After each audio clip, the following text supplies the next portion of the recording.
We now shop online, date online, and have entertainment in abundance at our fingertips. We have and are witnessing a very real seismic shift and secular advancement in the business of tech paired with convenience. The companies that have had the will to act and have executed on these changes have thrived. Companies like Amazon, the Match Group, Netflix, and Spotify. In light of all these changes, a new sector has emerged, and this is the online food delivery market. You may have noticed an upsurge in companies operating in this space such as Skipthedishes, DoorDash, Uber Eats, and Grubhub, and you may have participated in using their services. This market is growing quite rapidly and has a ton of potentials. Data shows transactions in quantity and gross dollar volume are rising quite substantially.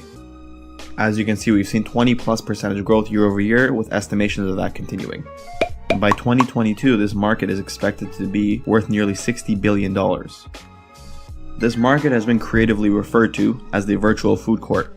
As this industry is expected to grow, it only means that restaurants are ripe for disruption. An article in Bloomberg said, over the next 5 to 10 years, nothing will be more decisive than online food delivery and sorting out winners and losers in the dining sector. 10 years ago, the companies that took initiatives to grow and invest in e-commerce saw their long-term plans come to fruition. And there have been some who have chosen not to adapt, and we all know what's happened to them. In the food industry, we are seeing somewhat of a similar change. As Mark Twain would put it, history doesn't repeat itself, but it does rhyme. Oddly enough, the penetration rates for online delivery as a portion of restaurant sales is vastly similar to the rates of e-commerce as a portion of retail approximately 10 years ago or so. 3.7% of restaurant sales are done via online mobile delivery, and 10 or so years ago, 3.7% of all retail was done via e-commerce. And what happened with the retail shopping landscape changed us forever. In many ways, this industry is seen as attractive for restaurants because the influx in order volumes leverages a restaurant's fixed costs. Fixed costs such as rent and equipment tend to be the same price no matter how busy or how many dishes a kitchen prepared. By serving their regular guests in-house and a market of consumers that do not step in, costs on a per order basis are brought down. And this tends to offset the loss in margins they experience for giving the food delivery company a cut of the sales.